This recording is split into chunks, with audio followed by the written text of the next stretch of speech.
안녕하세요. 김앤윤 공주 김근용입니다. 안녕하세요. 연영호입니다. 나눔형 주택부터 상세히 설명드리도록 하겠습니다. 이 나눔형 주택은 법적 유형으로 보면 이익공유형 분양주택입니다. 이 나눔형 주택은 처음부터 분양을 받는 주택입니다. 그래서 주변 시세의 70% 이하로 분양받은 후에 공공에 환매를 할 때 수분양자의 목과 청약 자격, 그다음에 공급 비율, 입주자 선정 방식 등을 상세하게 규정을 해놓고 있습니다. 자, 먼저 환매 조건을 좀 보면은요, 수분양자가 5년 의무 거주 기간 후에 공공의 주택을 환매하고자 할 때 처분 손익의 70%는 수분양자에게 돌아가고 30%는 공공에 이렇게 귀속될 수 있도록 설정했습니다. 자, 이에 따라서 주택을 분양받은 사람은 주택가격 상승기에는 처분이익의 70%를 얻게 되고 하락기에는 처분 소실의 70%만 또 부담을 하게 되면 됩니다. 청약 자격을 보면 소득과 자산이 중요한데요. 이번에 신설되는 청년 유형의 경우에는 전년도 도시근로자 월평균 소득의 140%. 자, 순자산은 이거 본인 기준으로 산정을 합니다. 이 순자산은 2억 6천만 원 이하로 정하고 있습니다. 자, 신혼부부는 월평균 소득의 130%, 맞벌이 부부의 경우는 140%로 되어 있고요. 이 순자산은 3억 4천만 원 이하로. 생애 최초 주택 구입자도 있어요. 생애 최초 주택 구입자는 월평균 소득의 130%, 순자산은 역시 세대 기준인데요. 3억 4천 이하여야 합니다.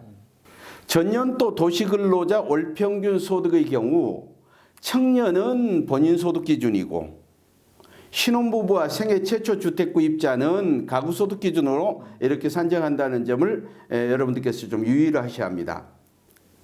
자, 이 순자산을 산정할 때 들어가는 것이 부동산가액. 이 부동산가액은 이제 공시가격 또는 시가표준액으로 산정을 합니다.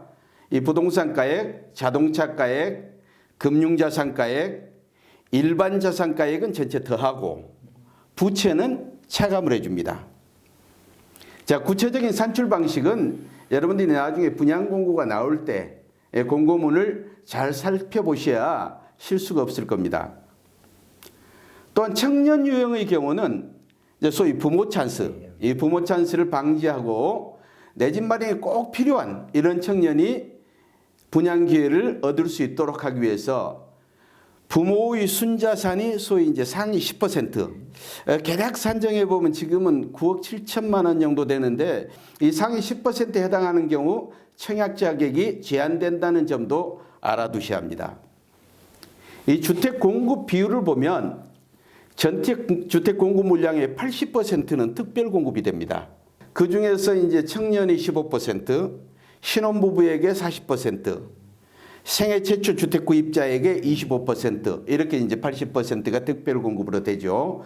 그리고 나머지 20%는 일반 공급이 됩니다. 아, 그렇군요. 예.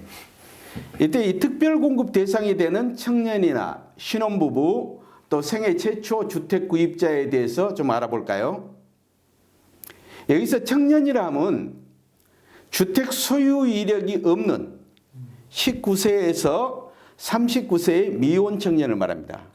특히 일하는 청년을 배려하기 위해서 근로기간, 이 근로기간 소득세 납부 기준으로 하는데요. 근로기간 5년 이상인 청년에게 청년 몫의 30%를 우선 공급하게 됩니다. 이때 우선 공급할 때 기준으로 삼는 게 본인 소득, 그 다음에 해당 지역 연속 거주기간, 그 다음에 청약통장 납입 횟수 등을 고려해서 배점제, 즉 점수제로 한다는 얘기죠. 이 배점제로 공급을 하게 됩니다. 자녀 물량이 이제 70%가 남죠. 이 70%는 본인 소득, 그 다음에 근로기간 등을 고려해서 역시 배점제로 공급을 하게 됩니다. 그러면 신혼부부라는 건 무엇인가? 신혼부부라면 혼인기간이 7년 이내 또는 6세 이하의 자녀가 있는 그런 부부를 말합니다.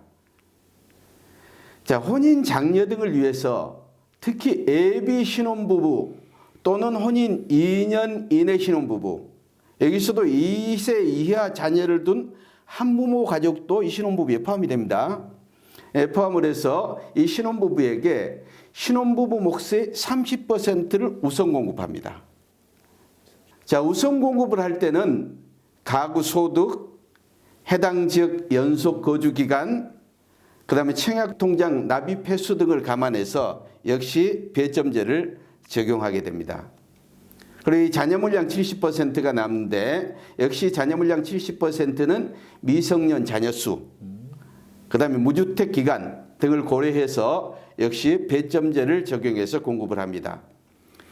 그러면 이 생애 최초 구입자는 누구인가? 이 생애 최초 구입자라 하면 주택 소유 이력이 없고 배우자 또는 미혼 자녀를 둔 그런 사람을 말하고 소득세 5년 납부는 필요 요건입니다. 소득은 전년도 도시근로자 월평균 소득 100% 이하. 이 100% 하면 어느 정도 되는가 감이 잘 안 올 수 있잖아요. 예, 2022년 기준으로 했을 때는 621만 원 정도 되거든요. 이게 또 연차별로 달라져요. 이런 자에게 추첨을 통해서 생애 최초 주택 구입자 몫의 70%를 우선 공급합니다. 자녀 물량 30%는 월평균 소득 130% 이하. 그래서 22년 기준으로 보면 대략 807만 원. 이런 정도자에게 추첨을 통해서 공급을 합니다. 윤 박사님, 예. 제2편에서 우리가 통합공공임대주택 봤잖아요. 기준이 되는 소득이 우리 중위소득이라고 말씀을 드렸는데 중위소득과 평균소득은 좀 다르죠? 다르죠. 좀 그렇게 다를 것 같아요. 중위소득은 전체 가구의 소득을 나열했을 때 중간번째 가구의 소득을 의미하고 있는 것 같고요. 평균소득은 전체 가구의 소득 합산해서 가구수로 나눈 소득을 말하는 것 같습니다. 그래서 일반적으로 평균소득은 중위소득보다 높더라고요. 예. 그래서 가령 2022년에 적용기준 3인 가족 평균소득이 621만 원이면 중위소득이 419만 원 정도 되지 않을까 그렇게 생각이 드는 거거든요. 네, 두 개 상당히 차이가 나는군요. 예. 이게 중위소득 기준인지 아니면 평균소득 기준인지 잘 봐야 되겠군요. 상당히 고민스러운 부분입니다. 예, 이 분양 공고를 할 때 공고문에 이게 나오기 때문에 여러분들께서 이 부분도 잘 보셔야 합니다. 자, 나눔형 주택 중에서 일반 공급의 경우 3년 이상 무주택 세대 구성원으로서 저축 총액 또는 납입 횟수가 많은 자, 그런 납입 횟수 많은 자 하더라도 월 저축 총액이 많다 하더라도 월 10만 원까지만 이렇게 인정이 되고 있거든요. 그러니까 이건 고려하시고 이런 저축 총액 또는 납입 횟수가 많은 자에게 순차제 방식을 적용을 합니다. 그러니까 그게 많으면은 우선순위가 있다는 얘기죠. 그다음에 공급 면적과 무관하게 전년도 도시가구 근로자 월평균 소득의 100% 이하와 순자산 3억 4천만 원 이하 기준을 적용하고 일반 공급 물량의 20%는 역시 추첨제로 공급을 합니다. 윤 박사님, 이번 대책에서 보니까 나눔형 주택에 입주하는 경우 초기 부담을 아주 낮게 가져갈 수 있겠던데요? 네, 그렇습니다.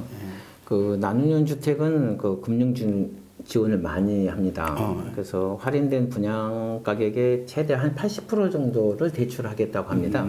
그래서 대출 한도가 5억이고 DSR을 적용하지 않는 것 같습니다. 그래서 40년 그 만기 장기로 대출할 수 있고요. 이자율은 최저 1.9% 정도 저리 고정금리로 대출하는 것 같습니다. 예를 들면 주변 지세 6억이면 대략 70%는 4억 2천만 원 정도의 주택을 분양하고요.